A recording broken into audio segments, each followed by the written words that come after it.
Hola, muy buenas tardes. Reciban todos un cordial saludo. Les damos nuevamente la más cordial bienvenida a esta jornada de la tarde del Congreso Internacional Reindustrialización Energética, Seguridad en el Transporte y Combustibles Líquidos, liderado por la Superintendencia de Industria y Comercio de Colombia y su Delegatura para el Control y Verificación de Reglamentos Técnicos y Metrología Legal. Continuamos con el desarrollo de la agenda. Damos inicio al segundo eje temático de conferencia y panel de discusión denominado Seguridad en el Transporte. Le damos paso a nuestra primera conferencia de la tarde, la cual se titula Acuerdo de 1958 y sus beneficios para Colombia, a cargo del ingeniero Juan Carlos Arenas. El ingeniero Arenas es ingeniero industrial de la Universidad Javeriana, con maestría en Ingeniería Automotriz de la Universidad de Leeds en el Reino Unido. Consultor en el diseño de proyectos de investigación y desarrollo para apoyar la transformación tecnológica del sector automotriz de Colombia. Actualmente trabaja como líder del Grupo Técnico de Vehículos de la Agencia Nacional de Seguridad Vial, apoyando en la formulación e implementación de políticas públicas, estrategias, programas y proyectos que permitan mejorar los niveles de seguridad de los vehículos. Le damos la más cordial bienvenida al ingeniero Juan Carlos Arenas. Bienvenido.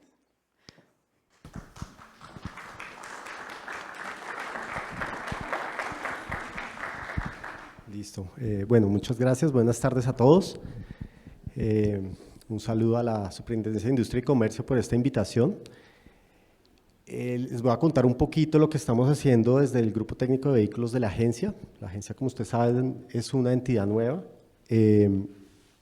Venimos trabajando en diferentes pilares, que son el de vehículos, comportamiento, coordinación institucional y observatorio, que se encarga todo el análisis de datos de cifras de siniestralidad y fallecidos, con el propósito de reducir precisamente esa siniestralidad. Estamos trabajando en diversas acciones y políticas para cumplir ese objetivo. Específicamente les voy a hablar de vehículos. Aquí tenemos en cuenta un marco de política que venía establecido desde el Plan Nacional de Seguridad Vial 2011-2021, donde nos decía que debíamos armonizarnos con normativa internacional, específicamente la de Naciones Unidas. Y paralelamente, pues en ese momento estaba la década de acción para la seguridad vial 2011-2020, donde establecían alentar a los Estados miembros a que apliquen y promulguen las reglamentaciones de seguridad sobre vehículos elaboradas por el Foro Mundial de Armonización sobre Vehículos. Y bueno, este mismo Plan Mundial del Decenio se actualizó a 2021-2020, donde nuevamente nos dice que hay que armonizarse con normas de alta calidad para vehículos de motor nuevos y usados y mantener normas de seguridad y alta calidad durante todo el ciclo de vida del vehículo. Basado en eso, pues tenemos ya específicamente dos leyes y un decreto orientado en la parte vehicular. El primero es la ley 2251, donde se establece la política de seguridad vial del enfoque de sistema seguro. Ahí pues, se habla todo el principio del sistema vehicular, de seguridad vehicular, la armonización regulatoria con estándares internacionales, y nos habla del acuerdo del 58 para su implementación una vez este esté ratificado. Tenemos la ley 2290 de adhesión al acuerdo 98, donde se da la aprobación para que Colombia pueda adherirse a este acuerdo. Y por último tenemos el decreto 1430, que es el Plan Nacional de Seguridad Vial, donde establece dos objetivos específicos. Uno se refiere a los nuevos vehículos que se comercializan en el país para ascender hacia nuevas tecnologías y procesos de alto reconocimiento internacional en seguridad. Y el otro, aumentar las condiciones de seguridad vial de los vehículos que se encuentran en operación, es decir, que aquellos que están circulando. De acuerdo con eso, el Plan Nacional pues, establece 8 áreas de acción específicas, entre ellas la de vehículos seguros, y pues con el propósito de reducir las lesiones y muertes causadas por siniestros de tránsito por lo menos en un 50% para el 2030. Dentro de esta área de vehículos seguros, pues lo dimos así como lo mencionamos ahorita, nos enfocamos en el marco del ciclo de vida del vehículo. ¿A qué corresponde eso? Tenemos 4 pilares específicos. Uno corresponde precisamente al ascenso tecnológico. Está en 2 partes, en 2 etapas, que corresponde a vehículos nuevos, Y en vehículos nuevos corresponde a todo este acceso tecnológico, es implementar requisitos de desempeño mediante el acuerdo del 58 y un proceso de homologación correspondiente. Y pues queremos ahí priorizar la seguridad vehicular, es decir, generar conocimiento y sensibilidad a las personas en cuanto a la importancia de la seguridad en la decisión de compra de un vehículo. Y la segunda parte corresponde ya a vehículos en circulación, lo que tiene que ver con la actualización o el fortalecimiento del esquema de revisión técnico-mecánica y el diseño de un esquema en lo que corresponde a la prestación de servicio de mantenimiento, es decir, lo que tiene que ver con el modelo de gestión de un taller de mantenimiento para dar un servicio acorde con unas características de calidad específicas y un personal capacitado para ello, y lo que tiene que ver con el suministro de repuestos, de manera pues que el vehículo mantenga sus condiciones que le fueron dadas desde el fabricante. Hoy precisamente nos enfocamos en vehículos nuevos y para ello pues es contarles un poquito cómo funciona a nivel mundial. A nivel mundial hay básicamente dos esquemas específicos para el cumplimiento de los requisitos vehiculares. Uno corresponde al de Estados Unidos, donde la NHTSA, la National Highway Safety Administration, emitió unos estándares que son los Federal Motor Vehicle Safety Standards para que los vehículos que se comercializan allá cumplan con unos requisitos de seguridad. Pero el esquema que ellos hacen es un esquema de autocertificación, es decir, que el mismo fabricante certifica que ha cumplido con unos requisitos y posteriormente esta entidad se encarga de hacer inspecciones aleatorias al mercado para verificar si en efecto están cumpliendo los requisitos y proceder a sanciones correspondientes si se da el caso. Naciones Unidas, por su parte, tiene un esquema que se llama la homologación de tipo y un esquema, un esquema que se llama la conformidad a la producción, y esto está establecido a través de directivas y reglamentos de la Comunidad Europea y de reglamentos UNESE que hacen parte de este acuerdo del 58, que más adelante entramos en detalle. Por otro lado, pues donde se ha presentado más que todo la siniestralidad de este problema que hemos tenido desde hace varios años en toda la región de América Latina, pues aquí hacemos un poco de ambos, certificación y autocertificación. En unos países se adoptan ciertas normas pues específicas de cada país y por lo tanto no tenemos una reglamentación estándar. Y pues por esa razón pues tenemos un alto nivel de siniestralidad, ¿no? No son los mismos requisitos que se emiten acá o que se emiten en Ecuador o en otro país de América Latina, y muchas veces puede que los vehículos que se comercialicen estéticamente sean los mismos, pero en cuanto a sistemas de seguridad con los cuales vienen equipados son distintos.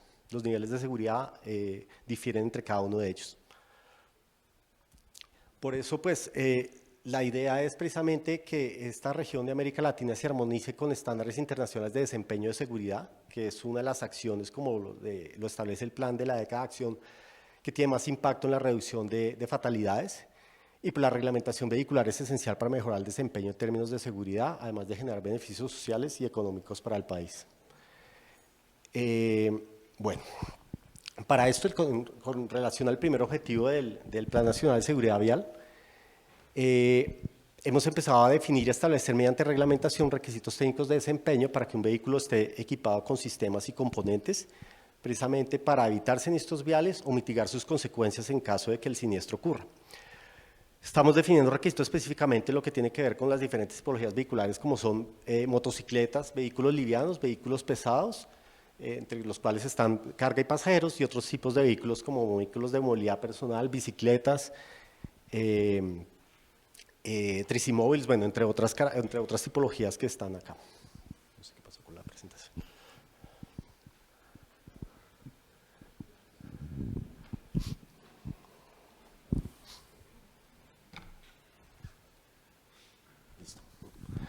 Bueno, de esto pues la idea es precisamente que los vehículos que se vayan a comercializar a futuro pues cumplan con unos requisitos, y por eso los hemos denominado seguros, pues en el enfoque del sistema seguro que establece el Plan Nacional Vial y que consolida una serie de requerimientos mínimos para que un vehículo pueda ser considerado pues seguro para sus ocupantes y para los demás actores viales que puedan presentarse. Listo. En ese orden de ideas, pues la agencia ha trabajado ya en la definición de requisitos en lo que tiene que ver con vehículos. Ya se han creado requisitos de sistemas de retención, que se corresponde a cinturones de seguridad y anclajes, acristalamientos de seguridad, cintas retroreflectivas, llantas para vehículos de 4 y más ruedas y frenos para vehículos de 4 y más ruedas. Pues estos requisitos, además de evaluar el desempeño de estos sistemas, pues ya incluimos ahí, por ejemplo, que a futuro los vehículos cuenten con sistema de alerta al vial cinturón, Se evalúen las llantas, además del desempeño, tengan una adherencia en mojada, una resistencia a la rodadura. En los frenos ya incluimos, por ejemplo, sistemas importantes como el control electrónico de estabilidad, el frenado autónomo de emergencia, el sistema de asistencia en frenados, entre otros, para que entren en un plazo determinado en tiempo de los vehículos que se empiecen a comercializar. Y dado que la motocicleta pues es de los actores más, los motociclistas son uno de los actores más siniestrados, hemos incorporado también los frenos para motocicletas, donde se incluye el equipamiento obligatorio del sistema antibloqueo de frenos ABS o el sistema combinado de frenos CBS, con unas transiciones específicas, y lo mismo un desempeño para las llantas que van a ser utilizadas como repuesto, que van a ser puestas en este tipo de vehículos. Precisamente la adopción de requisitos de Naciones Unidas lo estamos haciendo un trazo gradual al cumplimiento de lo establecido en el acuerdo de 1958. Entonces también estamos con esos dos grandes objetivos. Ahora sí que corresponde, ¿qué tiene que ver el acuerdo del 58 acá?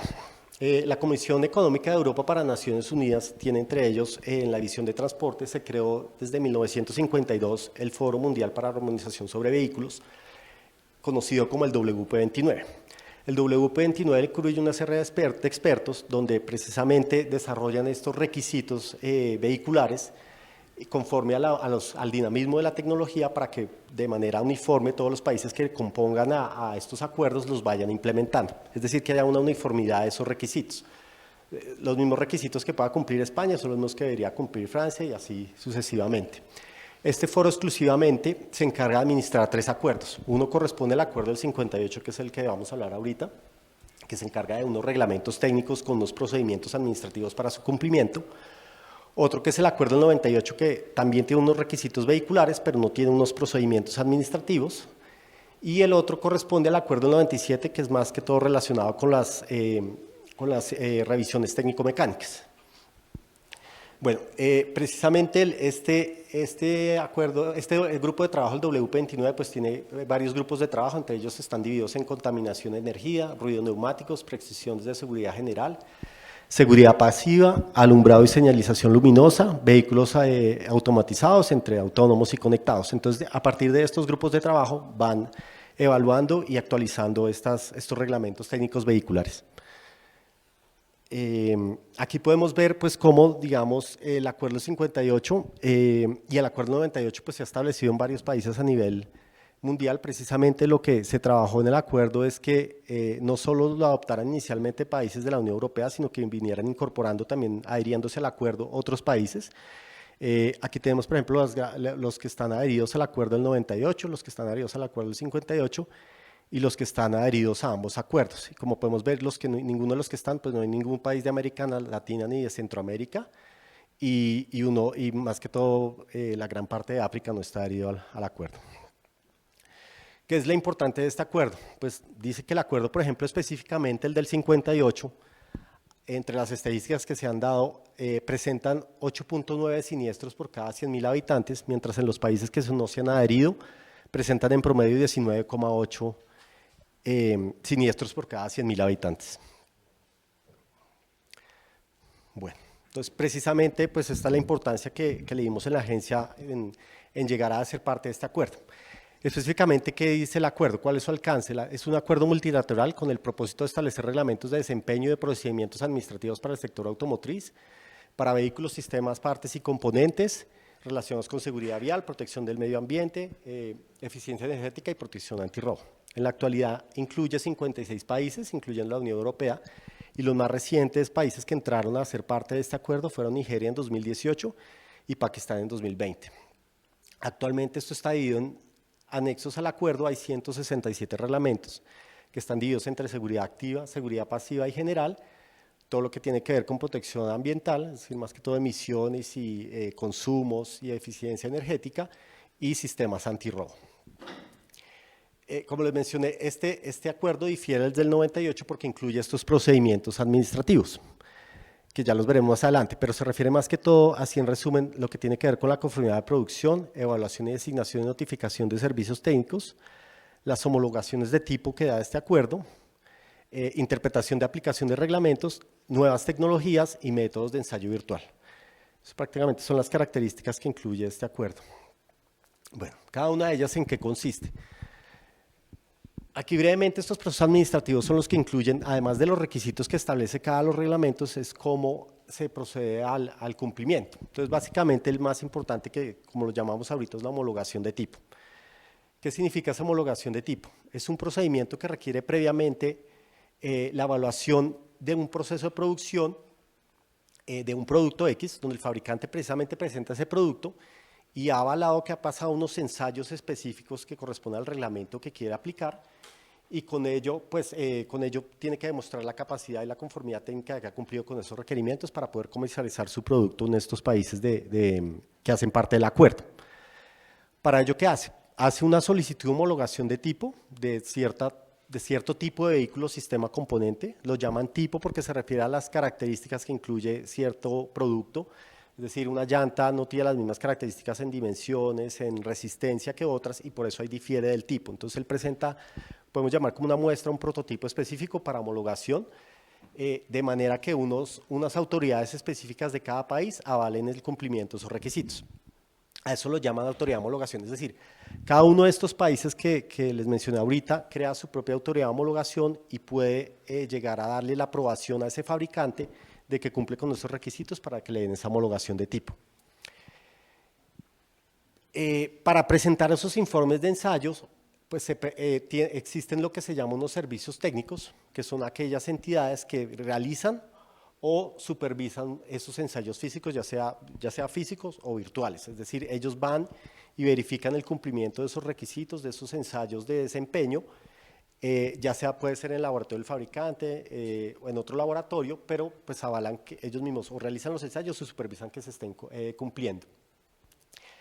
En cada información específica de cada reglamento pues está el ámbito de aplicación, es decir, a qué le aplica, ahí está determinado por el tipo de tipología vehicular, ya sea un vehículo liviano, un vehículo pesado, conforme a sus características de peso bruto vehicular o al número de pasajeros, a la carga.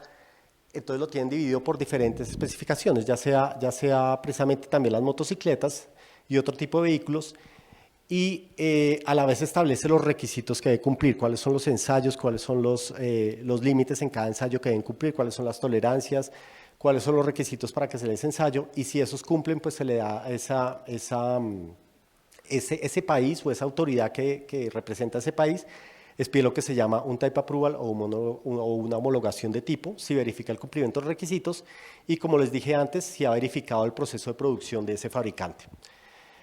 Y bueno, y a la vez asigna un número y una marca de homologación a ese producto que homologó. Ya les explico un poquito más adelante en qué consiste. Este COP, precisamente lo que hablamos del proceso de producción, lo que quiere verificar es que ese vehículo, sistema componente que presentó el fabricante, como esa especie de prototipo, toda su producción va a estar conforme a los requisitos que presentó ese requisito. Es decir, si se produce una llanta específica, esa llanta que se presentó como prototipo, toda su producción debe pasar los mismos requisitos de desempeño para que pues, pueda ser aprobada, para que se le dé esa homologación de tipo.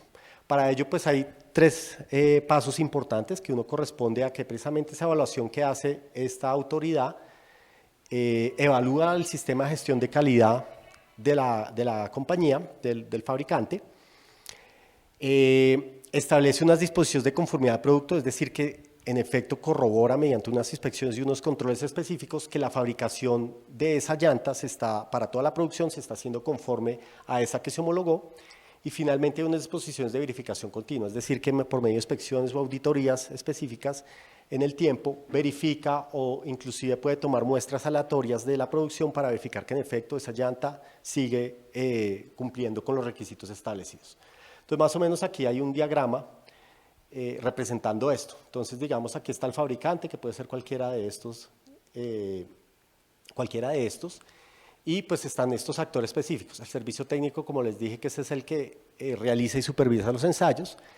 La parte contratante, que es, por ejemplo, el país, digamos, España, que tiene autoridad de homologación definida, que en este caso es el Ministerio de Industria y Comercio de ese país, y pues él se encarga de hacer la solicitud de homologación de un producto X que quiere homologar. Entonces, para esto el fabricante va al servicio técnico con un prototipo y la documentación técnica que corresponde a las características del producto para que le hagan los ensayos conforme a lo que establece el reglamento.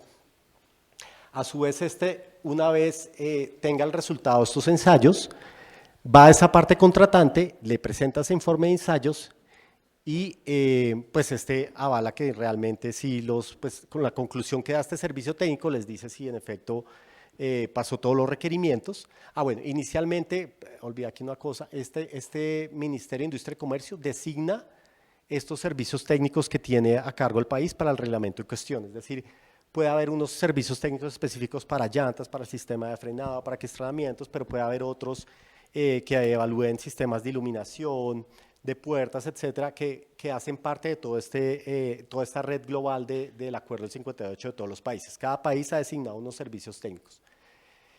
Bueno, y aquí precisamente entre el fabricante y este país o este ministerio, pues se le genera un certificado de homologación diciendo que, ok, usted me pasó todos estos informes de ensayo y usted tiene derecho a comercializar ese producto y aparte pues ha cumplido con toda la evaluación del sistema de calidad y tiene toda la disposición completa en sus instalaciones para que pueda fabricar conforme a ese prototipo que homologó. Listo, aquí pues precisamente entramos, una vez que se dio este Type Approval, se da una numeración por cada homologación de tipo. Como dijimos, puede ser para un vehículo un sistema o componente y la fijan específicamente en el producto, en el sistema. En el sistema puede ser en el vehículo específicamente en una parte que, pues de acuerdo como lo establece el reglamento. Y pues acá hay ejemplos de ellos. Si ustedes, por ejemplo, van a su vehículo, en este momento pues estas regulaciones no se aplican en Colombia, pero ustedes podrían verificar, por ejemplo, esta marcación en las llantas. Por ejemplo, esto correspondería a que esta homologación de esta llanta que está en su vehículo fue hecha por E4. E4 corresponde a Países Bajos, quiere decir que a Países Bajos se le solicitó la homologación y aquí está cumpliendo con un reglamento específico de llantas, del desempeño de llantas, que en este caso pues no está aquí, pero es el reglamento 30 en una versión específica y le dieron un número de homologación, que es el que permite identificar que en efecto pasó esos componentes. Y aquí pues digamos un poco más avanzado, que es una homologación que le dieron a esa misma llanta, pero que cumple con características de resistencia a la rodadura, de adherencia al mojado y de resistencia al ruido. Precisamente lo que está indicando esa llanta. Y aquí, por ejemplo, ustedes pueden ver, también pueden identificar si un cinturón de seguridad, por ejemplo, ustedes pueden verificar en su carro si la correa, por quién fue homologada, qué país fue homologada, o por ejemplo, en este caso, un vidrio también que fue homologado aquí, por ejemplo, con respecto al reglamento 43 de Naciones Unidas, con una contraseña de homologación. Entonces, eso es lo que, pues, es una parte posterior de la homologación que dio el fabricante. Y pues como les comentaba, están los servicios técnicos que son los encargados de realizar o supervisar los ensayos y estos tienen pues una rigurosidad específica porque pues ellos son designados ya sea para realizar o supervisar los ensayos y también para presenciar que el proceso de producción está acorde con lo que establece el acuerdo. Tienen que demostrar competencias y conocimientos y experiencia en el reglamento con el cual van a hacer esos ensayos. Tienen que haber demostrado unas competencias específicas, hace una notificación del país de que se va a hacer el servicio técnico que va a ser designado a un reglamento específico y pues hay un procedimiento que tienen que tener en cuenta en cuanto a características del servicio técnico, el personal a cargo y el listado de todos los reglamentos que van a cumplir, de manera que puedan prestar el servicio que corresponde de realización o supervisión de ensayos. Bueno, finalmente ya, ¿por qué queremos? Como ustedes vieron, pues ya hemos adoptado unos requisitos de Naciones Unidas, pero finalmente nuestro gran objetivo es ver si podemos llegar a que Colombia se adhiera al acuerdo. Como se estableció en la ley ya, y si se hizo el proyecto de ley, se sancionó esa ley, y esa ley lo que nos dice es que Colombia ya tiene vía libre para que Colombia pueda adherirse al acuerdo 58. Estamos pendientes del concepto por parte de la Corte Constitucional para que ya podamos iniciar con el proceso de adhesión a este acuerdo y Colombia pueda ser parte de este acuerdo. Como ya vimos cuáles son los beneficios de hacer parte de este acuerdo, pues adoptaríamos un esquema de homologación de tipo, es decir, que tendríamos el mismo procedimiento estándar que se maneja a nivel internacional para verificar el cumplimiento de requisitos. Y pues estos requisitos enfocados en el desempeño de los vehículos.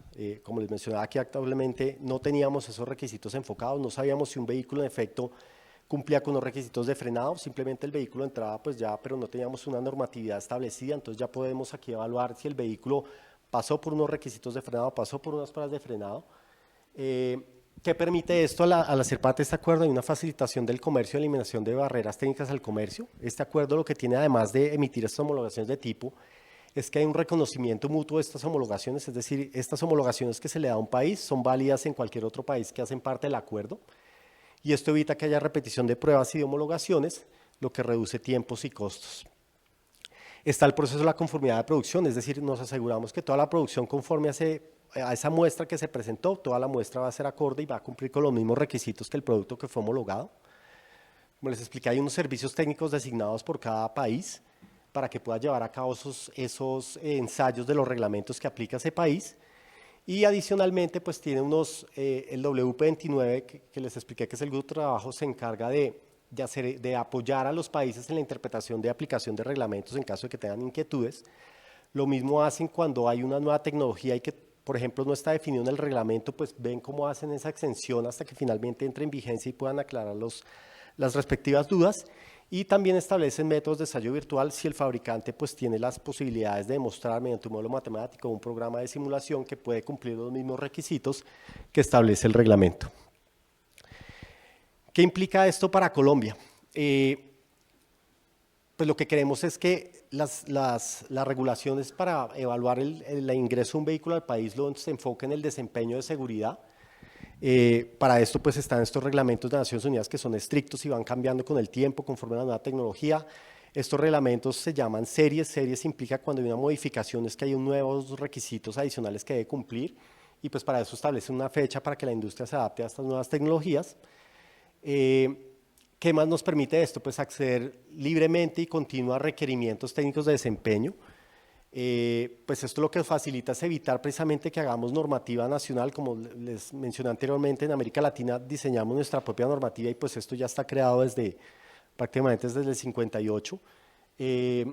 Crear normativa que a nivel internacional pues requiere expertos, requiere tiempo, requiere costos, y pues ya hay unas normas estandarizadas a nivel internacional pues que es mucho más fácil y pues hay una flexibilidad en su aplicación. No necesariamente implica que un país en el momento de adherirse tenga que aplicar los 167 reglamentos. El país puede inclusive decidir cuáles son los reglamentos que son específicos para su país y con cuáles quiere empezar su aplicación. ¿Esto qué implicaría para nosotros? Pues Colombia sería el primer país en ser parte contratante del Acuerdo del 58.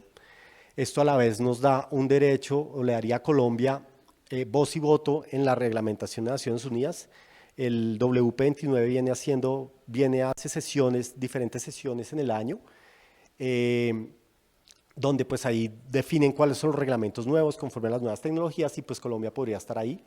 Tendríamos también poder realizar establecer la autoridad de homologación que podría hacer las homologaciones acá como lo hace en otro país, así como les di el ejemplo del Ministerio de Comercio de España, y designar los servicios técnicos que podrían ser, si se constituyan a nivel nacional, o usar los que tiene ya la red de laboratorios, que aquí pues de hecho nos acompaña Mauro, que él representa un servicio técnico del Reino Unido. Pues eso también implica que haya un desarrollo tecnológico para los fabricantes y ensambladores nacionales, porque al implementar estos requisitos de desempeño pues tienen que adoptar sus procesos de manufactura y de ensamble. Esto puede generar a la vez, ya sabiendo que vamos a adoptar a futuro, ya por ejemplo con los requisitos que ya establecimos de las resoluciones que se expidieron, que les mencioné, de cinturones, de llantas, de frenos, pues puede impulsar la generación de laboratorios de ensayo. Este esquema de homologación de tipo Type Approval pues nos puede abrir mercados para generar exportaciones, porque ya estaríamos produciendo o por lo menos ensamblando vehículos con las mismas características que otros países. Esto pues da confianza y seguridad en las evaluaciones de apoyo por parte de las autoridades de homologación. Y pues en últimas también evitaría la comercialización de vehículos subestándar. ¿A qué se refiere? A que vehículos que no nos entren ya con unas condiciones mínimas y podamos prohibir que no vengan unos vehículos con otras condiciones, con mínimos requerimientos de seguridad, como se ha presentado, y pues eso a la vez pues apoyaría mucho.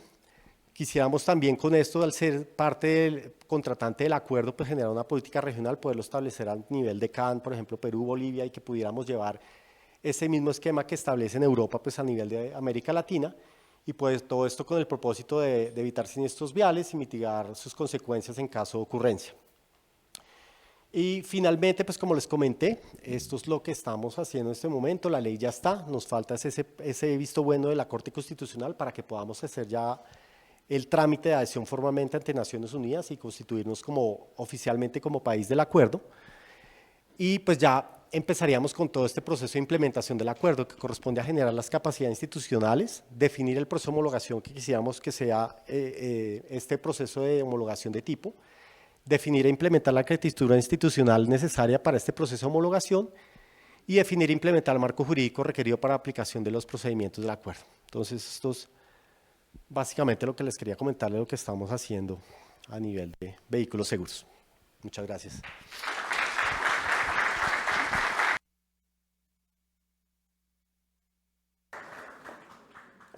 Muchísimas gracias. Muchísimas gracias al ingeniero Juan Carlos Arenas por su conferencia. Ahora tendremos el panel de discusión sobre seguridad en el transporte, en el que nos acompañan los siguientes expertos. Jesús Andrés Rojas, director ejecutivo del Comité de Llantas de la ANDI, Asociación Nacional de Empresarios de Colombia. Bienvenido. El ingeniero Juan Carlos Arenas. Mauro Moura, gerente técnico para América del Sur en BCA Suramérica. El ingeniero Danilo Antonio Urrea, quien es ingeniero mecatrónico de la Universidad de San Buenaventura, con especialización en gerencia integral de proyectos de la Universidad Militar de Colombia. Actualmente profesional en el grupo de trabajo de reglamentos técnicos, liderando el grupo de seguridad vial. Con la moderación de la doctora Ana María Prieto Rangel, abogada de la Universidad La Gran Colombia, especializada en Derecho Comercial y en Derecho Constitucional, ambas cursadas en la Universidad Externado de Colombia. Se desempeña como directora de investigaciones para el control y verificación de reglamentos técnicos y metrología legal de la Superintendencia de Industria y Comercio de Colombia, cargo desde el cual ejerce funciones de inspección, vigilancia y control para verificar el cumplimiento y adelantar actuaciones administrativas sancionatorias ante la inobservancia de más de 30 reglamentos técnicos de los deberes y responsabilidades a cargo de los organismos evaluadores de la conformidad de los agentes obligados a observar los regímenes de control de precios de leche, agroquímicos, combustibles y medicamentos. Y finalmente, frente a las normas que regulan la actividad valuatoria en Colombia. Ha participado como docente en diferentes escenarios universitarios en los cuales ha difundido los temas propios de su cargo. Le damos la palabra a nuestra moderadora. Gracias, Bianca, muy amable, buenas tardes. Gracias a todos por acompañarnos todavía en este momento, en esta jornada que creemos que es de gran importancia para el país, desde las actividades que se encuentran a cargo para el control de la Superintendencia de Industria y Comercio.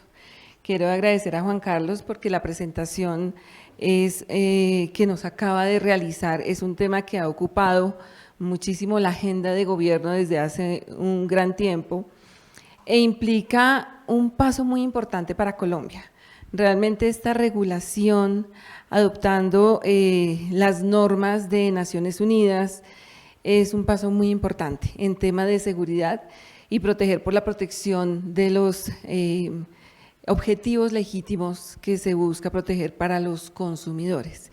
La seguridad, la vida de las personas, tener la tranquilidad que uno consigue autopartes, llantas, cinturones, frenos, que además de ser seguros, tienen unos niveles de desempeño adecuados para que nosotros como consumidores estemos tranquilos, para que ello además propenda por reducir toda la accidentalidad que tú nos contabas.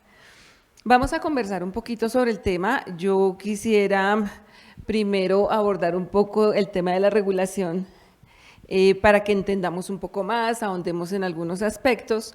Luego veremos qué pasa con la parte productora, los importadores colombianos, con la producción colombiana, qué efectos tiene esta regulación. Conoceremos la experiencia de Brasil, qué ha sucedido y qué se viene.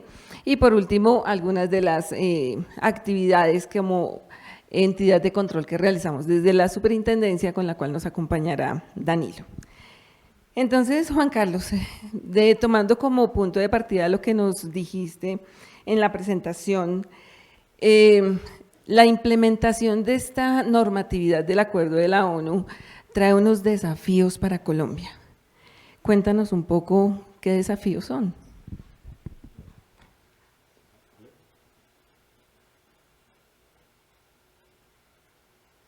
Ya. Bueno, básicamente desde el 2017 que empezamos a trabajar en la agencia, en la Dirección de Infraestructura de Vehículos, pues ya como les comenté, teníamos lo que tenía establecido el plan en ese momento de Nacional de Seguridad Vial, que era armonizarnos con normativa internacional, es decir, ahí y con el plan de década de acción ya sabíamos, o ya nos decía qué debíamos hacer para reducir la siniestralidad, por lo menos en lo que tenía que ver con vehículos. De ahí ya empezamos con un ejercicio específico. En ese momento el Ministerio de Industria y Comercio había emitido 5 reglamentos técnicos que correspondían a llantas, acristalamientos, cinturones de seguridad, cintas retroefectivas y ¿cuál era el otro? Y cinturones.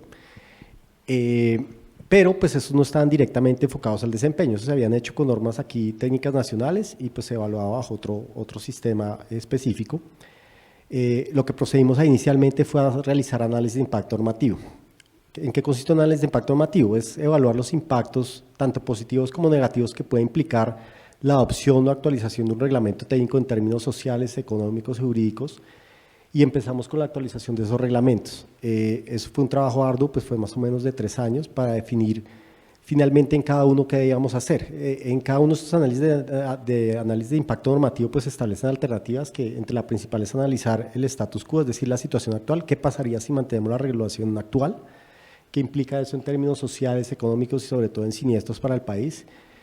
Y pues ahí se hizo una evaluación mediante una metodología específica en establecer cuáles otras alternativas podíamos evaluar, entre ellas pues salió la adoptar precisamente estos estándares de Naciones Unidas. Ahí nos daba precisamente en algunos casos de ellos un costo-beneficio específico en que pues vale más las vidas, evaluamos el nivel de las personas que implicaría más que las inversiones que tienen que hacer las personas, eso a futuro pues cómo deberían estar orientados los vehículos, qué requisitos deben cumplir y pues para ello ya realizamos esos primeros 5 reglamentos que fueron ya expedidos, ya la mayoría empieza su entrada en vigencia el próximo año y decidimos también hacer los que les mostré de motocicletas.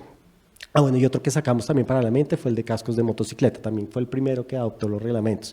Entonces precisamente venimos enfocando esos objetivos en implementar más esos requisitos, pero ya no queremos tanto enfocarlo en sistemas, sino ya queremos enfocarlo en vehículo completo como lo hace a nivel internacional, es decir, que cuando se comercialice una motocicleta, un vehículo, ya cumpla con unos requisitos específicos de iluminación, de estructura, de llantas, de cinturones de seguridad, pues de manera que podamos a futuro tener los mismos requerimientos a futuro. Y pues para eso, este es el camino que estamos haciendo, es un camino gradual para que pues, la industria vaya forjándose a esto, vaya estableciendo qué requerimientos o necesidades hay para el tiempo que pueda adaptarse a estos procesos, ya sea para el ensamble o la importación, y pues paralelamente pues hacer parte de este acuerdo, como les expliqué, pues ya seríamos otra parte contratante que tendría una reglamentación estándar conforme a los otros países, y eso con el fin pues de reducir la siniestralidad que, como se vio en América Latina, está completamente desbordada con respecto a Europa. Gracias, sí, muy interesante, muchísimas gracias.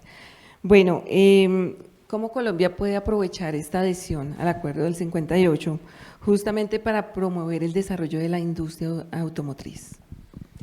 Bueno, yo creo que con lo del acuerdo precisamente hay un gran proceso de institucionalidad que hay que llevar a cabo, por eso pues lo enfocamos ya en los reglamentos, pero para ello pues tenemos que ver cómo vamos a aplicar y adoptar o implementar todos esos procesos administrativos, todos los procedimientos administrativos que tiene el acuerdo, pues ellos ya tienen, cada país define su autoridad de homologación, define su red de servicios técnicos que vimos que son los encargados de supervisar o realizar los ensayos, cómo sería ese proceso de homologación, capacitar a las personas, entonces para eso pues estamos trabajando en ello, estamos haciendo toda esa estructuración.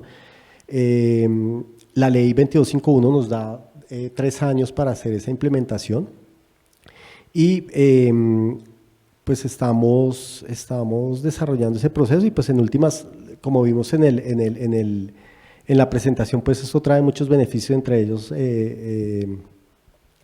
evitar un reconocimiento generar reconocimiento mutuo, homologaciones, abrir puertas, podemos generar exportaciones.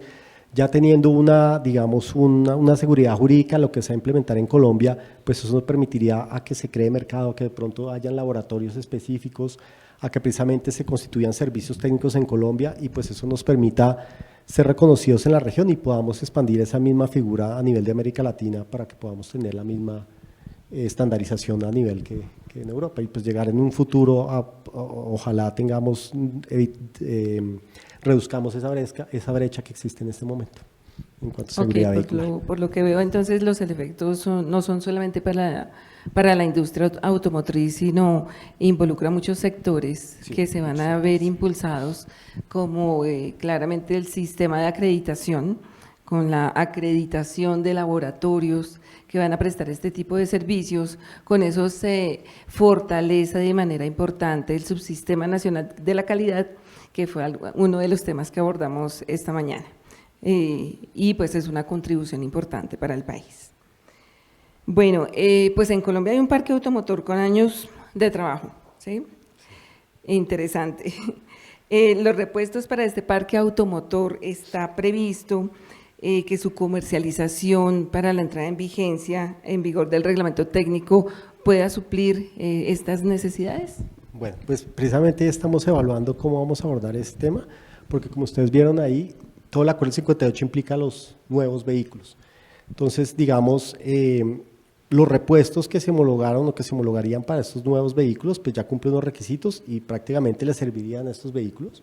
En algunos casos, vehículos ya pues con un parque automotor más antiguo no cumplen los requerimientos. Hay unos que sí, pues si encontramos unos vehículos que precisamente pasaron por este proceso, podrían servirle. Toca hacer pues, precisamente ese match entre aquellos que no. Pero para lo otro, pues estamos viendo cómo hacemos para los vehículos en circulación, pues que es otro gran tema y precisamente con ese parque. Para ello, pues otra de las estrategias que les mostré corresponde a la revisión técnico-mecánica. Recientemente hicimos una consultoría que se encargó de verificar si era posible realizar el fortalecimiento del esquema de revisión técnico-mecánica. Se hizo una revisión de buenas prácticas a nivel internacional para evaluar cómo estaban el proceso de revisión técnico-mecánica en los centros de diagnóstico automotor a nivel internacional versus Colombia, evaluándolo en unos criterios específicos que correspondían, por ejemplo, a los criterios de inspección, es decir, que corresponde a las llantas, al frenado, a la transmisión, evaluando cuáles son los parámetros que se van a observar en esos sistemas, por ejemplo, las características de eficacia de frenado, con qué equipos, qué personal se requería para ello, cuál es el sistema que mide ese resultado, cuál era el parámetro de aceptación o rechazo y cuál era el control que hace la entidad específica a ese CDA que esté cumpliendo con esos requisitos. Entonces lo que quisimos fue ver como a nivel internacional qué brecha o qué diferencia teníamos en lo que se estaba haciendo acá versus a nivel internacional para poder establecer una nueva propuesta. Esa consultoría la terminamos este año y la idea es empezar con ese proceso de socialización y de implementación con el Ministerio de Transporte para que podamos ya pues llevar a cabo como una uniformidad entre el ejercicio que hace un CDA. Por ejemplo, un ejemplo puede ser que uno vaya a un CDA y en CDA rechacen un vehículo, pero en el otro no. La idea es que se presenten los mismos parámetros y si rechazan tienen que rechazarlo en el otro, si se aprueban tienen que aprobarlo en ese mismo. Entonces ahí estamos viendo cómo podemos reducir esa brecha en vehículos que ya definitivamente no podrían cumplir con los requisitos para poder circular. Y el otro proceso que queremos empezar es ver cómo, digamos, también basado, esperamos si es a través de una consultoría, es ver cómo evaluamos un modelo que se pueda implementar, un modelo de gestión que se pueda implementar en el servicio que se le da a los talleres de mantenimiento para que sea también un servicio estándar con unos requisitos de calidad específicos y un personal específico, y en el suministro de repuestos, que sea unos repuestos adecuados para el vehículo que corresponda con unos parámetros o unos requerimientos de seguridad que correspondan. Entonces estamos trabajando en eso para ello. Ya una parte de los reglamentos técnicos y otra parte de lo que tiene que ver con los vehículos en circulación. Sí, ese tema es muy importante y seguramente causa pues mucha expectativa para saber qué es lo que está o lo que va a suceder y lo que se está visualizando por parte del gobierno de lo que ocurrirá con los vehículos que actualmente están rodando por Colombia. Eso me lleva a la siguiente pregunta y alcanzaste a mencionarlo un poco en la presentación, pero me gustaría ahondar un poco en el tema y es hacer parte del acuerdo del 58. Tú hablabas de que y hacías como un comparativo de cómo se han reducido o la cantidad de siniestros que se presentan con los vehículos. Me gustaría que detallaras un poco más cómo es esa contribución de estar con esta nueva regulación y de qué manera se materializa esa reducción de la accidentalidad. Bueno, ahí tenemos como, digamos, dos objetivos que podemos mencionar, otro también que estamos trabajando en la agencia. El primero precisamente es con lo del acuerdo, es al adoptar estas normas pues implica hacer un cambio en el mercado. Hay vehículos que ya efectivamente ya cumplen con unos requerimientos, hay unos que ya traen unos sistemas específicos, pero hay otros que no hay un estándar definido. Entonces lo que primero queremos hacer es definir un estándar, que todo ese estándar sea igual para todos, es decir, el que compra un vehículo pues ya de acuerdo con su poder adquisitivo, pues va a tener un control de estabilidad, pero el que no tiene pues, capacidad va a comprar un vehículo con el mismo sistema y los mismos requisitos que fueron evaluados, pues para precisamente reducir ese sistema, ese riesgo de siniestralidad. Precisamente en los análisis de impacto normativo hemos hecho un análisis de qué implica la adopción de un sistema específico. Estos sistemas pues ya a nivel internacional han reconocido o han desarrollado ensayos específicos que demuestran la efectividad de cada sistema en cuanto puede reducir. Por ejemplo, si mal no recuerdo, el sistema de protección a peatones dice que reduce aproximadamente 27% la probabilidad de fallecimiento en caso de un atropellamiento frontal hasta cierta velocidad al adoptar ese sistema. Y pues basado en eso es que hemos hecho esos análisis de costo-beneficio para demostrar que precisamente ese número de vidas salvadas pues puede generar un beneficio económico para el país en términos de productividad de todas esas vías que se perderían al no adoptar estos requisitos de seguridad. Y bueno, y mientras eso ocurre, ¿qué hemos hecho? Recientemente también hemos trabajado en un contingente que consiste en que aquellos vehículos que cumplan con unos niveles mínimos de requisitos de seguridad que se vayan a comercializar en el país, se le dan unos beneficios, en este caso arancelarios. Entonces lo que queremos precisamente es también motivar a que las industrias tengan un beneficio. Por ejemplo, queremos ver si, digamos, los sistemas de retención infantil, que son las sillas de los niños, puedan tener una facilidad en términos ya sea arancelarios o de impuestos para que pues sean de mayor adquisición, de fácil adquisición para las personas y no correspondan tanto a pues, que se constituya un elemento esencial para proteger la vida, por ejemplo, en este caso de los niños. Y estamos trabajando en eso precisamente para incentivar eso. Entonces, pues la idea es con eso ver cómo logramos que, bueno, y paralelamente logramos que la gente logre crear conciencia de la importancia de los sistemas de seguridad, que cuando vaya a hacer una compra de un vehículo, pues tenga unos requerimientos mínimos en cuenta, no solo se fije en la estética del vehículo, sino que hay unos elementos que uno debería revisar en el momento de comprar un vehículo en lugar de centrarse en otras características ya estéticas del vehículo como tal. Sí, eso es cierto. Uno como consumidor muchas veces se deja ver, se deja motivar y llevar a la decisión de compra por lo que ve, ¿no?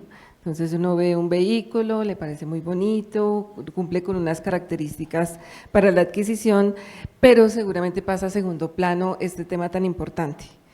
Cómo está su composición y de qué manera contribuye a la seguridad de las personas que van en el vehículo. Normalmente pues es para la protección de uno mismo y muchas veces pues de la familia que normalmente va con uno en el vehículo. Bueno, ¿y qué pasa con la contribución respecto del medio ambiente frente a esta normatividad? ¿Cómo contribuye? Bueno, ahí sí pues se nos sale un poco el alcance, precisamente lo del medio ambiente. Nosotros estamos directamente enfocados en seguridad, pero como ustedes vieron hay 167 reglamentos, de los cuales aproximadamente creo que son unos 35 enfocados en evaluación de emisiones, en lo que tiene que ver con las diferentes tipologías vehiculares, vehículos livianos, vehículos pesados, motocicletas, vehículos eléctricos. Y pues en su momento nosotros también nos acercamos al Ministerio de Ambiente para ver cuál es su visión con respecto al acuerdo. Entonces ellos están evaluando en qué hacer. Pues en su momento ustedes vieron la ley que ya sancionó que Colombia inicia el proceso de adhesión al acuerdo. El ministro de Ambiente de su momento pues estuvo de acuerdo con eso. Y pues la idea es empezar a trabajar con ellos porque finalmente como funcionan en Europa o en los que hacen parte del acuerdo, ellos homologan el vehículo completo. O sea, digamos para un vehículo liviano o un vehículo de pasajeros adoptan más o menos 67 de estos reglamentos y entre esos están los de medio ambiente. Entonces, el acuerdo está enfocado precisamente en dos objetivos, porque desde que inició ese grupo de trabajo que les comenté de desarrollar estos acuerdos, de los requisitos de estos acuerdos, se enfocaban en que la actividad del transporte, como sí es una actividad riesgosa, es una actividad de alto riesgo por el número de pasajeros que se movilizan y por lo tanto hay que enfocarnos en dos puntos de vista. Uno corresponde a la seguridad y otro corresponde a la reducción de emisiones tanto del tren motriz como del ruido, y para ello pues crearon estas regulaciones. Entonces esperamos que a futuro pues podamos llegar a tener un vehículo homologado conforme a estos requerimientos. O sea que eso será paulatinamente, sí. Es el propósito. Perfecto. ¿Cómo facilita este acuerdo las negociaciones internacionales, el comercio internacional de vehículos y sus partes? Nosotros en Colombia estamos muy acostumbrados al esquema de las normas ISO, al reconocimiento de todo lo que trae la evaluación de la conformidad bajo esta normatividad, pero para todos es nuevo, pues este nuevo esquema, que es un esquema completamente diferente y genera bastante expectativa. ¿Cómo será bueno, a nivel internacional? Precisamente mientras nos adherimos al acuerdo, en los reglamentos adoptamos alternativas para evaluación de conformidad. Evaluación de conformidad se refiere al cumplimiento de esos requisitos de acuerdo con el reglamento que se está dando para cumplir, por ejemplo, el caso de frenos. Entonces ahí establecimos alternativas que son: se adopta el requerimiento de Naciones Unidas, los requerimientos de Naciones Unidas, es decir, los ensayos y los requisitos técnicos que debe cumplir el fabricante o el importador, y le damos la alternativa de que pueda hacerlo, que pueda acreditar el cumplimiento de los requisitos mediante el Subsistema Nacional de la Calidad, es decir, yendo a un organismo de certificación y haciendo la acreditación correspondiente y pues obteniendo el respectivo certificado de conformidad que le da el aval del cumplimiento. La otra alternativa precisamente es el de Naciones Unidas, en que el fabricante podría presentar este certificado de homologación. Quiere decir que fue a uno de estos países del acuerdo y cumplió con todos los requisitos. Esa es como la otra alternativa, mientras llegamos a adherirnos al acuerdo. Ya una vez en el acuerdo, pues precisamente es lo que queremos generar, es un nuevo enfoque, totalmente de acuerdo, porque pues ya lo adoptan varios países y América Latina, como ustedes vieron, los países de África todavía no lo implementan, pero pues se ha demostrado que contribuye significativamente a la reducción de siniestralidad. Y por eso, pues eso implica un cambio institucional, ya las capacidades institucionales cambiarían, ya digamos estos organismos del Subsistema Nacional de la Calidad tendrían otras funciones específicas, no implica que desaparezcan, sino que absorban, incluyen o deben tener en cuenta otras funciones diversas, y precisamente entramos en un vínculo diferente donde hay un reconocimiento mutuo de esas homologaciones. Entonces lo que nos implica inicialmente para Colombia es que podemos aceptar homologaciones de otros países. Entonces ya veríamos directamente que cualquier país que vaya a ingresar al país cumple con unos requisitos y tenemos la obligatoriedad y pues el derecho a aceptar esas homologaciones, y ya cuando ya constituyamos más la figura como tal del acuerdo, pues creíamos en otra homologación donde tendríamos la capacidad ya también de emitir esas homologaciones conforme a la red que creemos, y pues eso nos permitiría a la vez pues ya ser parte de ese acuerdo, ser un país más de estos 60 y pico países adoptando los mismos procedimientos, y pues queremos también que se promueva a nivel de América Latina para que haya una uniformidad en estándares. Lo que tú mencionabas, digamos en este momento entre países de ellos hay un reconocimiento mutuo de esas homologaciones, pero aquí digamos si tú quisieras importar un vehículo no sé, a Ecuador o Argentina, ellos tienen otras normas diferentes que pues los que nos hace precisamente diferentes de todo este esquema que se quiera adoptar. Listo, Juan Carlos, te agradezco muchísimo. Vamos a ver cuál es la visión de la ANDI respecto de esta normatividad. Quisiera empezar por preguntarte, Jesús, ¿qué beneficios comerciales puede evidenciarse para Colombia el hecho de formar parte del acuerdo ONU? Bueno, no, primero un agradecimiento a la superintendencia, al INM por esta invitación. Nosotros vemos grandes oportunidades desde el sector llantero, y entre esas oportunidades que vemos es que sin lugar a dudas esto va a mejorar la calidad de llantas que se comercializan en el país. En un par de años, cuando entre en vigencia la totalidad de los reglamentos técnicos que están pues basados en estos reglamentos de Naciones Unidas. Fíjense ustedes cómo en un par de años, uno de los, y Juan Carlos lo decía en la presentación inicial, las llantas van a tener que cumplir unos criterios de seguridad y de desempeño. Y me quiero tomar un minuto para explicar el tema de los requisitos de desempeño que son muy importantes. Lo decía, el tema de resistencia al rodamiento. Pocas personas saben, pero el 20% del consumo de un vehículo depende de las llantas. Y ese tema de resistencia al rodamiento básicamente es cómo se deforma la llanta a medida que se va moviendo el vehículo, y hacer parte del acuerdo del 58 y tener la incorporación de esos reglamentos va a permitir que las llantas reduzcan el consumo de combustible de los vehículos que se mueven en Colombia. Y por supuesto eso también a su vez tiene un impacto ambiental, menos emisiones, menos consumo, etcétera, etcétera. Entonces fíjate, Juan Carlos, cómo indirectamente también están pensando en la sostenibilidad. Adicionalmente, por ejemplo, tiene un tema de ruido. Y las llantas tienen un componente de, efectivamente, cuando escuchamos un vehículo que se está moviendo, las llantas, digamos que tienen una participación en ese ruido. Entonces, incluso la contaminación auditiva va a disminuir en un par de años gracias a esa adhesión. Y por último, también un tema, por supuesto, de seguridad. El tema de agarre en piso mojado. Van a tener mejor frenado. Entonces, efectivamente, los colombianos vamos a poder tener mejores llantas en un par de años, y no solamente van a ser llantas, sino otros instrumentos que está reglamentando la Agencia Nacional de Seguridad Vial. Bueno, muchas gracias. Esto va de la mano con lo que yo señalaba un poco al principio, pues esta normatividad es un cambio drástico para el país, pero definitivamente los beneficios son grandes, toma desde muchos frentes el tema de seguridad, incluyendo el desempeño del producto cuando ya se encuentra ensamblado en el vehículo, que eso es algo muy importante, que contribuye justamente a la seguridad. Nosotros vemos que los reglamentos técnicos de la industria automotriz incluyen la equivalencia de normas o de estándares de Estados Unidos, ¿cierto? Jesús, cuéntanos tú, la ANDI, desde la Cámara de Llantas, ¿qué tipo de riesgo se logra evidenciar frente a lo que viene haciendo el país en la adhesión del 58?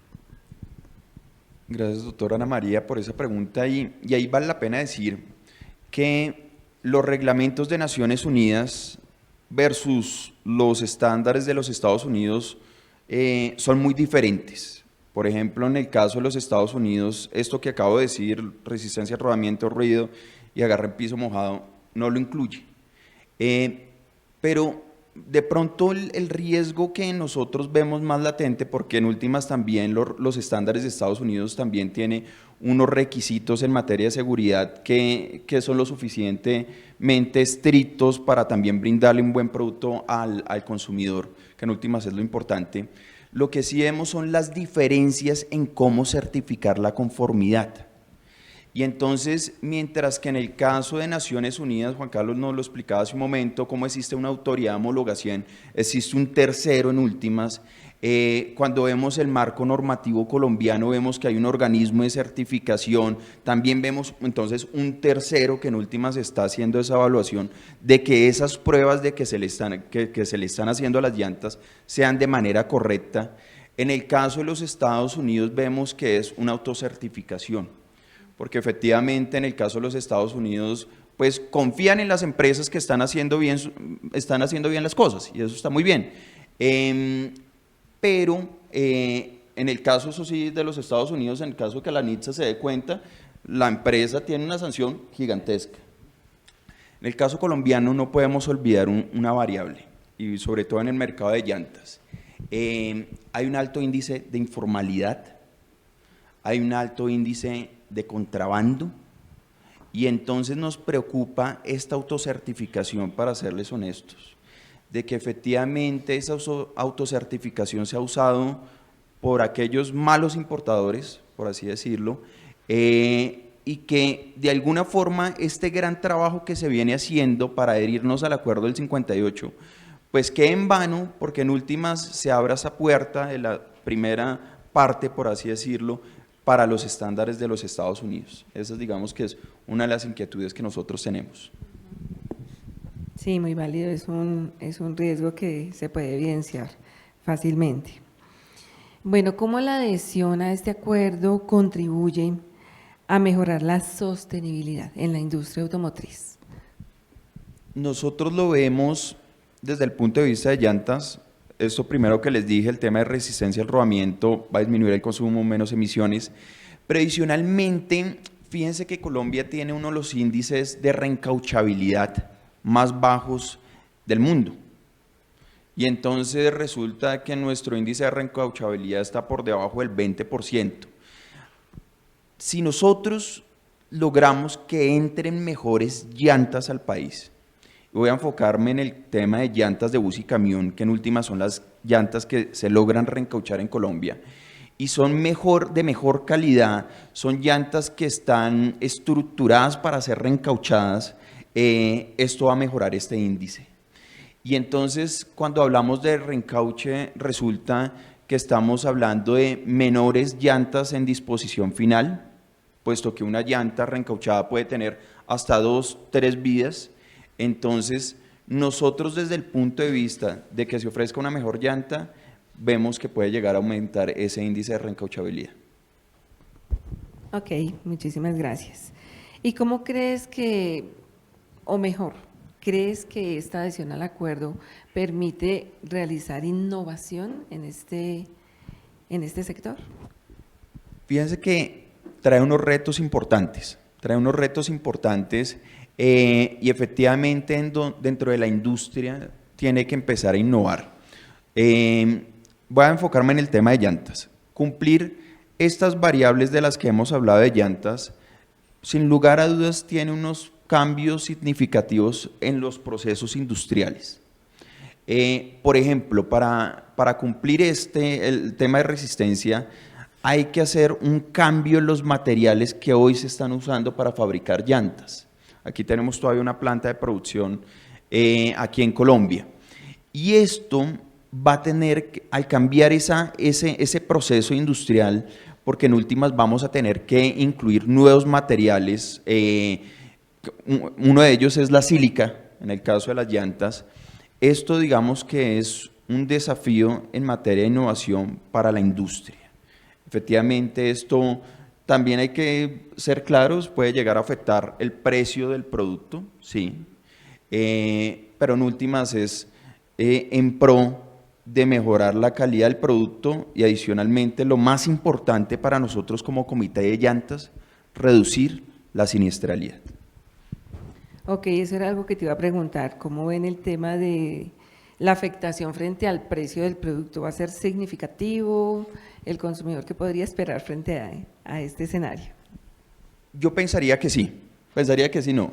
Sí se puede llegar a ver afectado, pero si me lo preguntan de manera marginal. Efectivamente, tener un producto de mejor calidad o, por ejemplo, en el caso de un tipo de vehículo, incluir frenos ABS, desde ahora efectivamente tiene un impacto sobre el precio final. Pero en últimas, también el consumidor colombiano se va a hacer a un buen producto y lo más importante, yo recuerdo hace un par de años donde el exdirector de la Agencia Nacional de Seguridad Vial mostraba una gráfica de siniestralidad de vehículos y mostraba qué pasó cuando los vehículos de 4 ruedas empezaron a utilizar frenos ABS.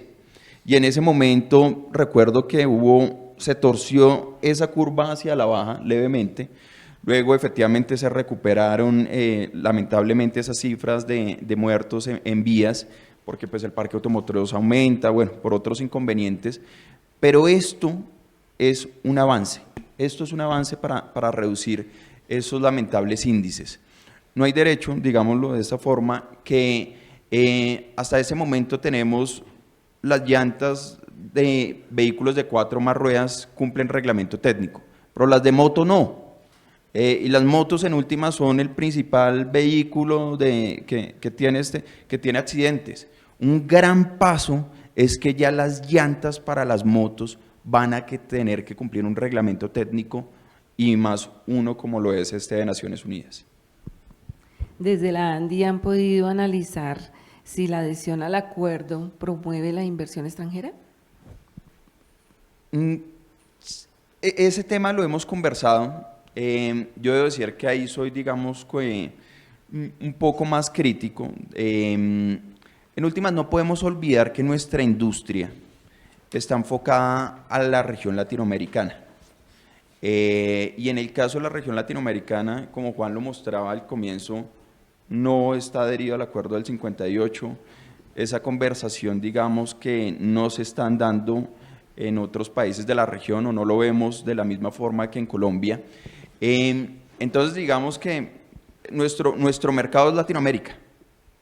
Ojalá en algún momento sea la Unión Europea, ojalá sea, bueno, alguno de esos países que hacen parte de este acuerdo.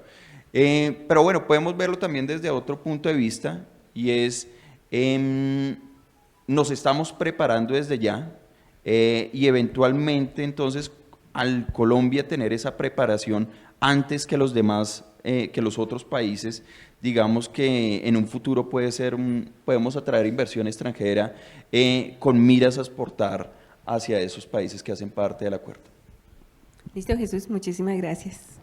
Ustedes, Mauro, gracias. pues yo quiero darte la bienvenida a Colombia y agradecerte por aceptar nuestra invitación, por permitirnos conocer un poco qué es lo que está sucediendo en Brasil respecto de esta normatividad. Juan Carlos nos hablaba en su exposición y hacía alusión al Type Approval y al COP, el certificado de la producción.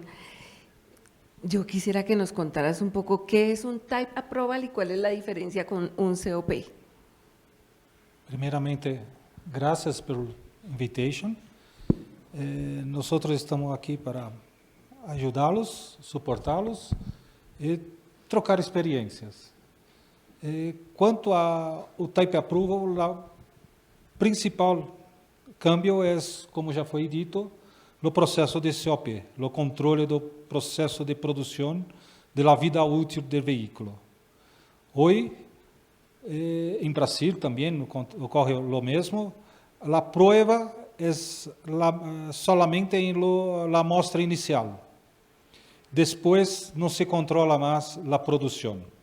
Se acredita que as empresas permaneçam atendendo, pero que não há monitoramento das empresas e dos componentes e tampouco dos veículos.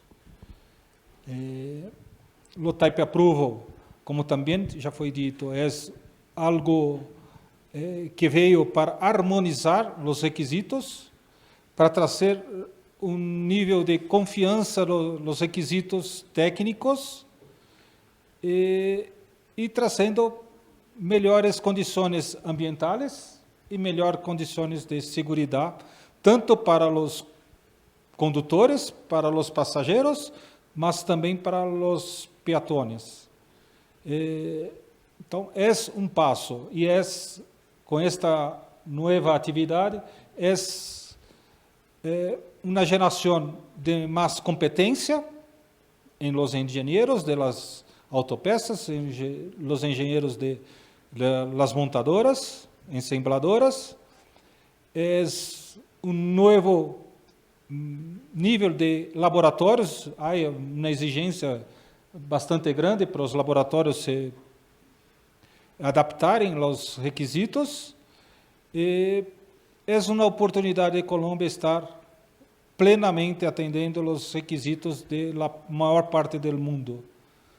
E isto facilita muito a exportação, que nós em Sudamérica solamente estamos jogando, comercialmente falando, dentro das 4 linhas de Sudamérica. Então, existe o grande ganho com este passo que estamos vendo acá em Colômbia. Vale, muchísimas gracias. Bueno, Brasil no hace parte del acuerdo del 58. No, ¿cierto? Brasil não hace.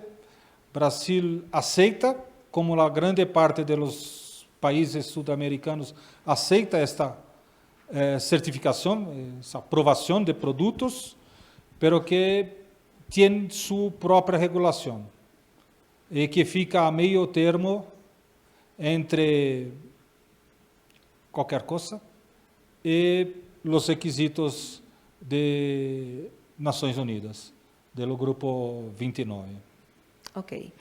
Al no ser parte del acuerdo del 58, ¿cómo es la experiencia frente a los organismos de homologación?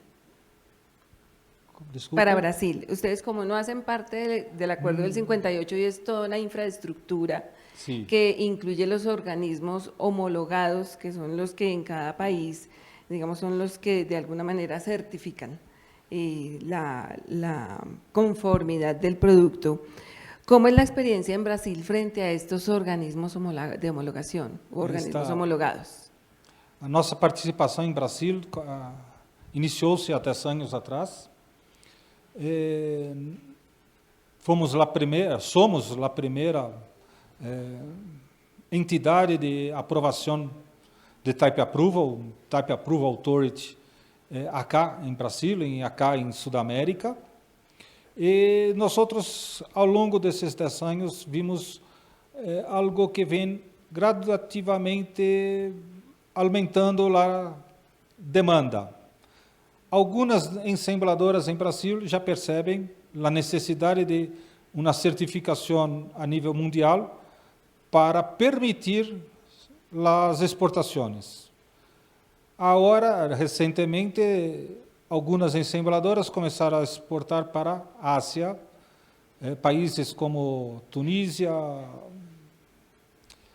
Tailândia, Malásia ou Sul da África, e têm requisitado esses serviços de aprovação. Outros têm também requisitado serviços de aprovação com um diferencial em seus produtos. Isto particularmente para os ônibus, que é uma cadeia produtiva à parte, tanto por suas ensambladoras, que são locais, não temos grandes ensambladoras a nível mundial de ônibus, quanto por sua quantidade de autopeças, que são em volume muito mais reduzido que num automóvel. Pero que o impacto é muito grande porque se leva 40, 50 passageiros. Então, gradativamente, nós em Brasil estamos percebendo este câmbio para auto, não é um requisito de governo, é um auto aprovação, um auto passo para permitir as exportações. Bueno, y frente a las importaciones, ¿cómo se realiza ese control para efecto de importaciones de productos que se encuentran involucrados con las autopartes, con la industria automotriz? Isto é uma consequência do mercado. As autopartes precisam se atualizar, senão se vão quedar sem produtos. Muitas das autopartes são a nível mundial, então têm a tecnologia, pero que não é compartilhada com todas as plantas produtivas. E as ensambladoras são as grandes motivadoras deste processo. O processo em Brasil de importação vem crescendo, é algo que preocupa o governo brasileiro, principalmente por conta dos veículos elétricos e híbridos, porque não há a tecnologia em Brasil. Há uma montadora, que foi a primeira, que é a Toyota, que iniciou este processo de trazer esta competência, trazer esses conhecimentos da tecnologia híbrida em Brasil, e agora há outras também se movendo nesta direção. Então, o que percebo é que o mercado brasileiro vai conduzir a atender os regulamentos europeus, os regulamentos de Acordo de 58, por si e não por governo. ¿Está bien? ¿Por qué? Porque el mercado está restrito ao que há hoje. E se há a possibilidade de atender os requisitos de 58, o mercado se abre bastante. Si un fabricante colombiano quisiera certificar sus productos en Brasil, ¿qué tendría que hacer bajo las normas del 58, bajo las normas ONU? Desculpe, Ana, doutora. Un fabricante nacional, nuestro, de Colombia, si Sí. quisiera certificar su producto allí en Brasil, ¿qué tendría que hacer respecto de esta norma? Como Juan comentou na apresentação, para certificar tem de procurar serviço técnico e apresentar a documentação, as amostras para fazer os ensaios. Em BCA, nós temos uma particularidade que estes ensaios podem ser desenvolvidos em qualquer laboratório, por indicação do fabricante. Então, o fabricante acá de Colômbia pode procurar serviço técnico tradicional que temos acá e exportar as amostras para fazer os ensaios de comprovação de atendimento. Pero que pode também contactar VCA e trazer o técnico de VCA a Colômbia para fazer os ensaios acá em Colômbia, o que permite desenvolvimento dos laboratórios locais. Neste caso, em particular, nós temos vários laboratórios em Brasil, já desenvolvidos, cujo custo de exportação para vocês é mais baixo, mais fácil, e também pode levar a Brasil para fazer os ensaios. O laboratório tem de atender a requisitos técnicos básicos, de assegurar que os resultados de ensaio vão ser possivelmente reproduzidos em qualquer outro laboratório, pero que não há necessidade de ser laboratórios acreditados ISO 17025. Isto reduz custo, isto reduz tempo e isto permite fácil acesso a vocês de fazer esse processo de homologação.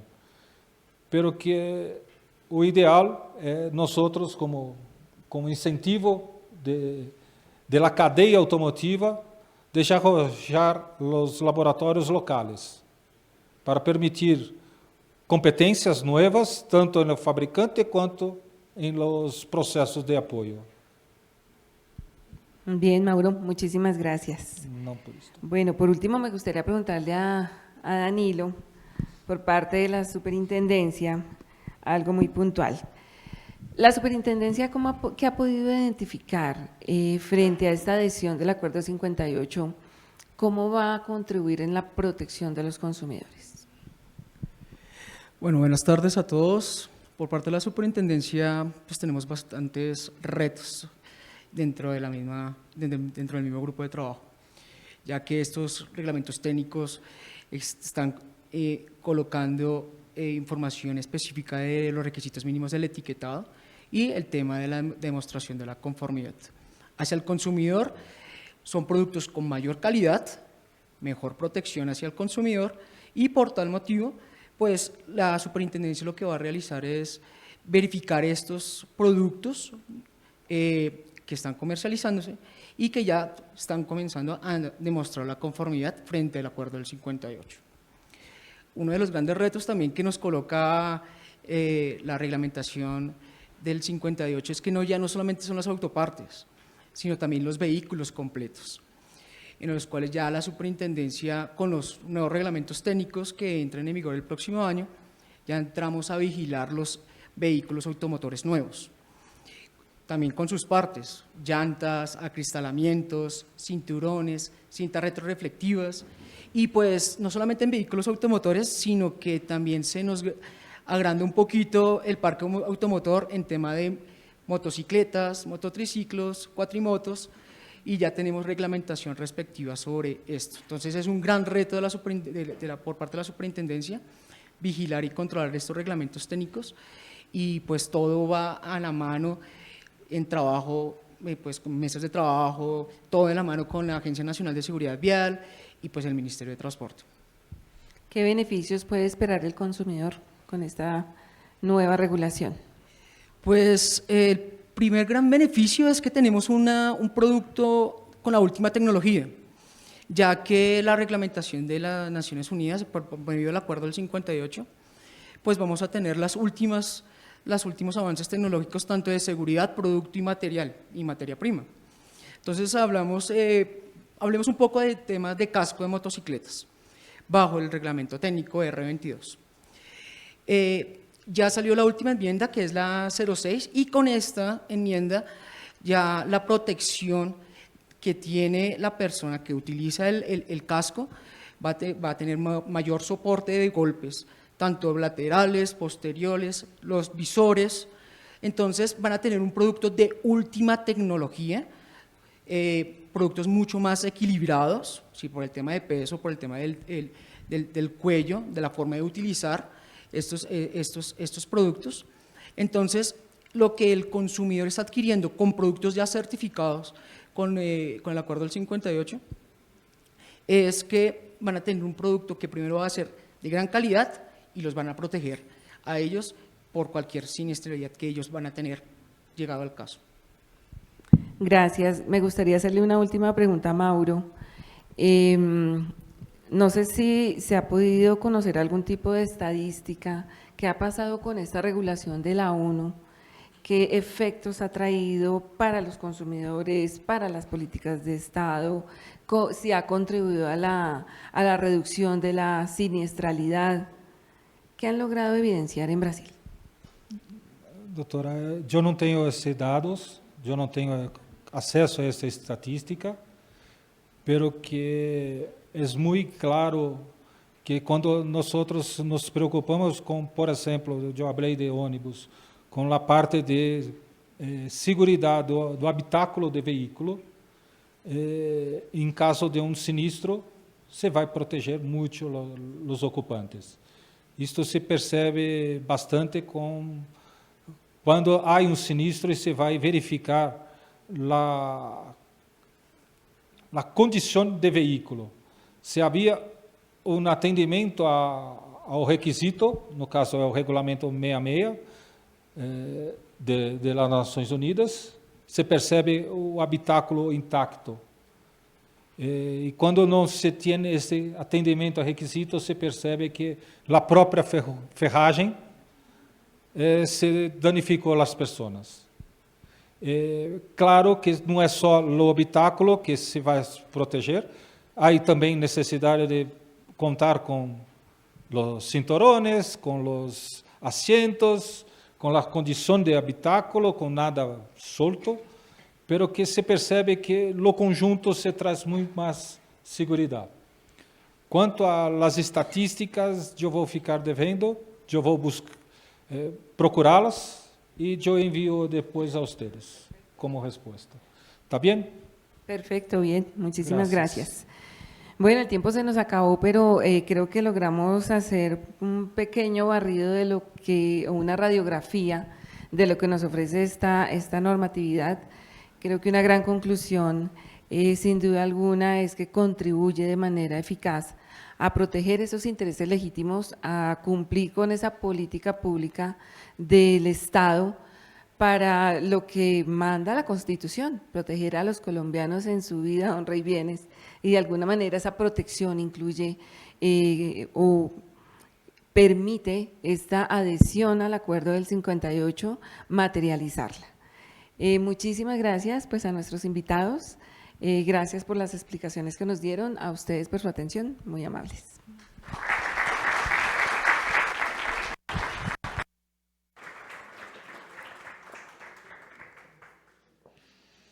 Muchísimas gracias a nuestros panelistas y a nuestra moderadora. Ahora damos paso a nuestro último eje temático, reindustrialización energética, con 2 conferencias. Le damos paso a la conferencia Ejercicios de la UPME frente a la transición energética a cargo del ingeniero Carlos Saldarriaga. El ingeniero Saldarriaga es ingeniero electricista y asesor de la Dirección General de la UCME. Le damos la más cordial bienvenida.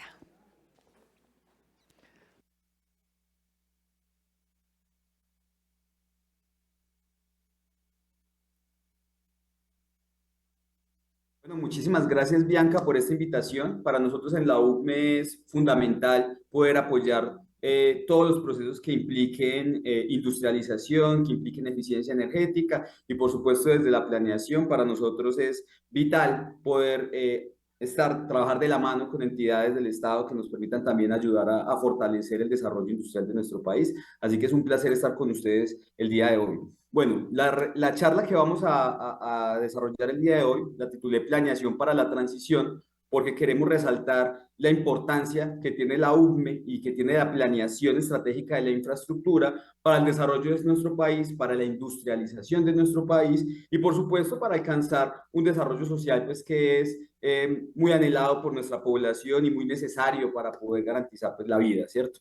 Entonces, pues yo quiero empezar haciendo de pronto algunas reflexiones con respecto a la importancia de hacer una transición energética, ¿cierto? ¿Por qué deberíamos hacer una transición energética? ¿Esto por qué tiene relevancia para la sociedad colombiana? Y para eso, permítanme, me voy un poquito atrás en el pasado, un poquito varios millones de años.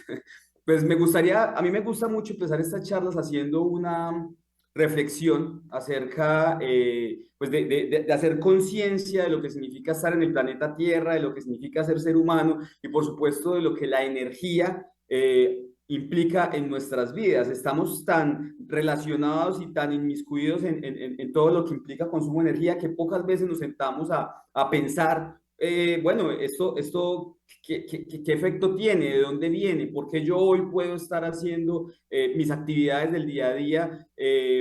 Pues por supuesto las puedo hacer gracias a que tengo energía, diferentes tipos de energéticos, no solo electricidad. La electricidad es solamente una forma de la energía y es una forma que es secundaria. Yo no puedo obtener electricidad o energía eléctrica de manera primaria en la naturaleza, exceptuando el caso de los rayos, pero de resto siempre voy a tener que utilizar algún energético primario para utilizarla. Entonces, como energía es mucho más que electricidad, también es lo que necesito para el movimiento, para la calefacción, para la iluminación, para muchas otras cosas, pues yo utilizo una gran variedad de energéticos y pocas veces nos hemos sentado a pensar estos energéticos bueno, qué impacto tiene en nuestras vidas. Entonces, yo quiero que hagamos reflexión con respecto a que, bueno, nuestro planeta como tal se formó hace unos 4.500 millones de años, una cantidad realmente relevante. Importante es tener en cuenta la magnitud de esa cantidad de tiempo, porque es que durante esos 4.500 millones de años, durante procesos evolutivos y procesos de transformación de energía, pues se fueron produciendo los ecosistemas y las diferentes formas de relacionamiento entre la energía y la materia que hoy permiten la vida y que hoy nos permiten tener el estilo de vida que tenemos. Entonces es importante hacer digamos que llamar la atención con respecto a esa cantidad de años que ha tardado que nuestro planeta pueda tener las condiciones que tenemos hoy en día. Bueno, pues resulta que hace 400 millones de años, en el Carbonífero, pues los árboles de gran tamaño que alcanzaban su vida plena y morían por cuestiones naturales, pues cuando morían no tenían el proceso de descomposición que hoy es natural en nuestro ambiente, sino que en ese momento las condiciones de la atmósfera eran sumamente distintas y estos árboles simplemente no se descomponían, se apilaban unos contra otros, árboles muertos, materia orgánica que atrapó energía y carbono durante los cientos de años que duraba la vida promedio de un árbol en ese momento, y toda esa energía y carbono almacenada en su materia, pues como no se descomponía, no se producía el proceso de reciclado del carbono y por lo tanto lo que sucedía era un fenómeno de fosilización, ¿cierto? Entonces estos árboles, esta materia orgánica vegetal se fosilizó y se convirtió en lo que hoy conocemos como carbón mineral. Bueno, igual sucedió con el petróleo. Hace unos 250 millones de años aproximadamente, materia orgánica, pero esta vez animal, no eran dinosaurios, pero sí era de la época de los dinosaurios, y era esta materia orgánica asociada a un microorganismo muy parecido a lo que hoy conocemos como krill, el alimento de las ballenas. Pues el ancestro de hace 250 millones de años de ese microorganismo, pues proliferaba en los océanos de nuestro planeta, Y cuando alcanzaba su vida plena y moría por muerte natural, pues de nuevo se acumulaban en el fondo del océano grandes cantidades de esta materia orgánica de origen animal que de nuevo había almacenado energía y carbono en sus cuerpos durante toda su vida, pues se acumulaban en el fondo del mar, no se descomponía, se fosilizaba y ahí es donde nace el petróleo y el gas natural. Esos son dos energéticos que nacen y se crean juntos. Por eso cuando hoy descubrimos un pozo petrolero, es común que venga con gas asociado. Es común que cuando yo extraigo gas, también voy a tener petróleo y viceversa. Bueno, pues ese proceso de formación del gas y el petróleo inició hace unos 150 millones de años, terminó hace aproximadamente unos 60 millones de años y hoy en día pues no existen las condiciones atmosféricas ni las condiciones biológicas que permitan la formación natural de petróleo y gas natural. Sencillamente porque hoy digamos que nuestra atmósfera tiene unas características que hacen que cualquier materia orgánica, vegetal o animal que muera, pues se va a descomponer y va a tener el ciclo natural del carbono, que es que vuelve a la atmósfera en forma de CO2, metano y, bueno, diferentes formas de